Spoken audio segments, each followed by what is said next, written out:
Λοιπόν, εδώ είμαστε πάλι, στο γνωστό διαχειρισμό Blue Enterprise. Λοιπόν, είχαμε μείνει ότι αυτή η χρονιά έχει πολύ μεγάλες αλλαγές. Δηλαδή, ο κόσμος που θα γίνει, αυτό που θα θέλει να γεννηθεί, δεν θα έχει καμία σχέση με αυτό που ξέραμε μέχρι τώρα. Ναι, και σίγουρα όλα αυτά τρομάζουν τον κόσμο. Έτσι. Αλλά πάντα μια γέννα έχει πόνους. Εσείς που είστε γυναίκες, φαντάζομαι το ξέρετε. Σαφώς. Λοιπόν, είχαμε μείνει στην κυβέρνηση Παπαδήμου. Ξεκίνησε με άσχημες όψεις, δηλαδή δείχνουν ότι δεν ήταν καθαρό αυτό που έγινε. Κρυβόντουσαν πολλά παιχνίδια, πράγματα που δεν ξέρουμε, που θα βγουν στην πορεία. Και Κρίστη μου είπες ότι δεν θα καταφέρει να πετύχει το έργο της. Αυτό σημαίνει ότι το Φεβρουάριο, που είναι να πάρουμε την 7η δόση, γιατί έχουμε γίνει και πρεζάκια και είμαστε με τις δόσεις τώρα, δεν θα την πάρουμε. Ναι. Είναι ένα πολύ μεγάλο πακέτο. Θα τσουλήσει πάλι όπως τσούλησε και αυτή η 6η δόση, που ήταν να την πάρουμε από τον Αύγουστο-Σεπτέμβρη. Δηλαδή με εκβιασμούς και όλα αυτά τα πράγματα. Ναι, με τέτοια πράγματα, με παρεμβάσεις, ξέρεις, έτσι ξαφνικές στο δημόσιο τομέα, στον ιδιωτικό τομέα, στα ταμεία, στα όλα αυτά τα πράγματα. Πράγμα που σημαίνει ότι ο κόσμος δεν μπορεί να αναπτύξει τη δημιουργικότητά του. Το μπλοκάρουν. Μπλοκάρεται ο κόσμος μόνο και μόνο και από αυτά που αναπαράγονται βέβαια και στο γυαλί, έτσι. Ναι, καλά. Θα έλεγα ότι θα πρέπει να προσεχθούν λίγο οι συναδελφοί σου, Χρήστο μου, και αν μπορείς. Δεν είναι συναδελφοί μου, εγώ είμαι ελεύθερος άνθρωπος, δεν είμαι. Ναι, τότε ας πείτε κάτι, λίγο να το μαζεύουνε, γιατί. Ναι, εμένα θα ακούσουν. Να σου πω τώρα κάτι, για να μην πλατιάζουμε. Ναι. Φαίνεται να μπλοκάρεται αυτό, να μην μας δίνουν τα λεφτά. Κοίταξε, θα γίνουν. Όχι ότι μας πειράζει, ας μην μας τα δώσουν. Αλλά εξ αρχής η δημιουργικότητα, η παραγωγικότητα αυτής της κυβέρνησης, από ό,τι βλέπεις και εσύ εδώ στο χάρτη, έγινε με μια αντίθεση Άρη Ποσειδώνα. Ναι. 5-11, που σημαίνει εκεί πέρα θα αγωνιζόμαστε για να τα βγάλουμε πέρα. Οι απέξοδε, επειδή κυρίως ευθύνονται για αυτό το χάλι μας, μην τρελαθούμε, δεν είμαστε μόνο εμείς υπεύθυνοι. Θα τα πούμε αυτά, θα φτάσουμε και στο Δήμο του, θα φτάσουν παντού. Θα φτάνουν σε ένα σημείο κάθε φορά να τρώνε και αυτοί και εμείς σανό, για να μπορέσει να προχωρήσει αυτή η ιστορία. Λοιπόν, για να το πω πιο απλά, για να μην χάνουμε και χρόνο. Ναι. Αυτή την τρόικα θα τη διώξουμε εδώ πέρα ή όχι? Ή θα τη φάμε στη μάπα? Και πόσο καιρό θα τη φάμε στη μάπα? Θα την τρώμε στη μάπα, αλλά θα βελτιωθούν κάπως τη συμπεριφορά αυτή. Πώς θα βελτιωθούν, δηλαδή? Θα βελτιωθούν. Άκουσε ρε Χρήστο. Εδώ πέρα πρέπει να θυμηθούμε όλοι κάτι. Ο Έλληνας πηγαίνει στα μπουζούκια, τα σπάει και μετά λέει πληρώνω. Και είναι και άρχοντας. Οι ξένοι έρχονται, τα σπάνε, κλέβουνε, γίνονται άρχοντες και δεν πληρώνουν μία. Ποιος είναι από πάνω? Αυτό όλο μέσα στην καινούργια νοοτροπία θα βγει και θα λάμψει. Να το πούμε λίγο απλά. Ναι. Θα αρχίσουν να βγαίνουν σκάνδαλα. Ήδη βγαίνουν. Θα αρχίσουμε να μαθαίνουμε τι πραγματικά παίζεται. Και αυτό θα οδηγήσει σε μια επανάσταση. Ναι. Ναι, μια επανάσταση. Δηλαδή θα δούμε τον κόσμο να ξαναβγαίνει στον δρόμο όπως ήταν οι αγανακτισμένοι. Σαφώς, ναι. Με αξιώσεις όμως, έτσι, όχι μπουλουκοειδός. Με αξιώσεις. Θα βγουν άνθρωποι, θα κάνουν τις αγωγές.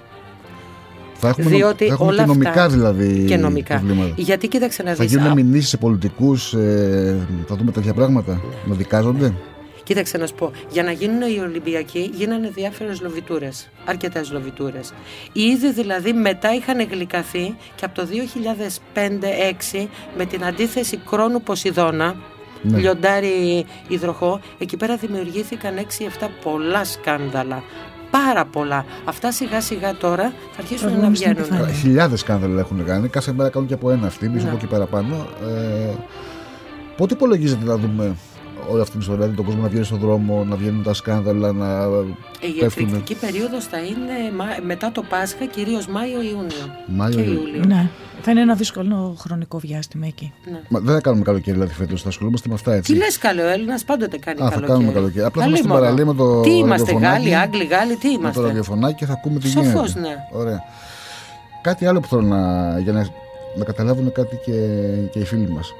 Αυτή η δύσκολη όψη που φέρνει όλες αυτές τις αλλαγές δεν γίνεται στον υδροχό που είναι η Ελλάδα. Γίνεται στον κρυό και στο Μήπως αυτό σημαίνει ότι η Ελλάδα θα την γλιτώσει και θα την πάθουν Ελλάδα, άλλοι? Χρυσό μου, η Ελλάδα ήδη την έχει γλιτώσει. Απλούστατα δεν την αφήνουν να το καταλάβει. Μάλιστα. Ποιες χώρες λοιπόν θα τραβήξουν το μεγαλύτερο? Οι χώρες που ανήκουν στον παρορμητικό σταυρό. Ποιες είναι αυτές? Είναι η Γερμανία. Περίμενε τώρα. Γιατί όλοι νομίζουμε ότι η Γερμανία είναι η υπερδύναμη που θα καπελώσουν την Ευρώπη και όλα αυτά. Να γελάσω κινέζικα τώρα. Δεν είναι η υπερδύναμη. Ήδη ξέρουμε όλοι ότι έχει ένα τεράστιο εξωτερικό χρέος, ότι συγκεντρώνει δύναμη την οποία δεν μπορεί να διαχειριστεί, γιατί αυτή τη στιγμή με την πολιτική που έχει εφαρμόσει αφαιρεί την αγοραστική δύναμη όλων των υπολείπων Ευρωπαίων. Άρα αυτή τη στιγμή βγάζει τα μάτια της μόνη της. Θες να μου πεις δηλαδή ότι κάποια στιγμή θα δούμε την Ευρώπη να ξεσηκώνεται εναντίον της Γερμανίας, τους υπόλοιπους? Πολύ φοβάμαι ότι θα βγει αληθινός ο Χέλμουτ Σμιτ.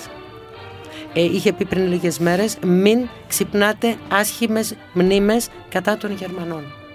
Αυτό θα το πάθει και θα πάμε και στο χάρτη της Γερμανίας. Ο χάρτης που ισχύει για τη Γερμανία είναι ο χάρτης που έγινε τότε που είχαμε την Ένωση των δύο Γερμανιών. Ο καινούριος, είναι εξελιξίτης, ας πούμε. Ναι. Είναι εξελιξίτης διότι προσπαθούν να ξεχάσει ο κόσμος ό,τι είχε γίνει πριν. Λοιπόν, αν θα παρατηρήσεις, που ξέρεις εσύ, στο χάρτη της Γερμανίας έχει ήλιο στην δεκάτη του ζυγού, οπότε θα την τζακίσει με ταύ τετράγωνο ο Πλούτονας και ο ουρανός. Οπότε της δίνω, δεν της δίνω 2 χρόνια ζωής, έτσι όπως είναι. Μεγάλα λόγια λέω? Όχι, δεν ξέρω εγώ. Εμείς ακούμε, ο κόσμος ακούει, το πολύ πολύ να μας δίνουν. Λοιπόν, όταν λες θα την τζακίσει, τι θα πάθει? Η διαχείρισή της θα είναι οικονομικό, θα καταρρεύσει οικονομικά? Οικονομικά, ναι, και οικονομικά και κοινωνικά. Ήδη δηλαδή μέσα σε αυτή θα δούμε εξάρσεις, θα δούμε τους Γερμανούς να βγαίνουν στον δρόμο και να φωνάζουν. Μέσα, γιατί ήδη θα αρχίσουν σιγά σιγά από το Φλεβάρι έντονες αντιδράσεις, λόγω του ότι θα δυσαρεστήσει τους υπαλλήλους. Ο λαός και οι υπάλληλοι κυρίως, που θα αρχίσουν τα κουρέματα εκεί, άσχημα κουρέματα, είναι και οι υψηλομισθοί, έτσι.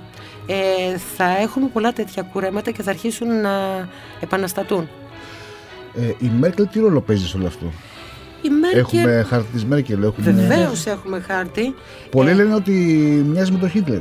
Θέλεις να τους βάλουμε δίπλα-δίπλα να τους δεις? Μπορούμε να κάνουμε τέτοιο πράγμα? Ναι, υπάρχουν εκείνα στοιχεία. Για βάλ' τους μαζί. Κάτσε, τώρα θα στο βρω. Το αστρολογικό χάρτη του Χίτλερ και... Βεβαίως έχουμε. Να πούμε ότι ο αστρολογικός χάρτης είναι μια φωτογραφία της ψυχής. Ναι, έτσι, βλέπουμε την ποιότητα ενός ανθρώπου και την πορεία του, πώς εξελίσσεται. Ακριβώς. Οπότε εδώ πέρα θα πάθεις μία πλάκα αν δεις Χίτλερ και Μέρκελ μαζί. Εδώ πέρα σου κάνω ένα ντουετάκι. Η Μέρκελ είναι καρκίνος με οροσκόπο στον τοξότη. Την ενδιαφέρει να καταλάβει πόλεις, χώρες εξωτερικά. Αυτό το είχαν στα παλιά τους οροσκόπια οι χώρες που κάνανε απικίες. Με τα παλιά τους οροσκόπια είχαν πολύ έντονο τοξότη. Με απλά ελληνικά, για να καταλαβαίνουμε. Μας λες ότι η Μέρκελ θέλει να μας κάνει να γίνει προτεκτοράτα η Ευρώπη. Μάμα όλου του κόσμου. Η ίδια η Μέρκελ, όπως βλέπεις εδώ με το Χίτλερ δίπλα-δίπλα, έχουν πάρα πολλά κοινά. Μέχρι στιγμής η Μέρκελ με τον τρόπο που χειρίζεται τους εταίρους της, γιατί δεν είναι αυτόνομη, αυτοδύναμη η κυβέρνησή της ή το κόμμα της, έχει διάφορους εταίρους. Μέχρι τα γενέθλια της χώρας της είχε μία ισχύ σαν καγκελάριος. Από εκεί και πέρα, όσο αρχίζει και πλησιάζει ο Πλούτονας, εκεί πέρα αρχίζει και κλειδονίζεται η κυρία Μέρκελ. Ειδικά ο λόγος της δεν ακούγεται. Λέει πράγματα τα οποία δεν μπορεί πλέον να στηρίξει.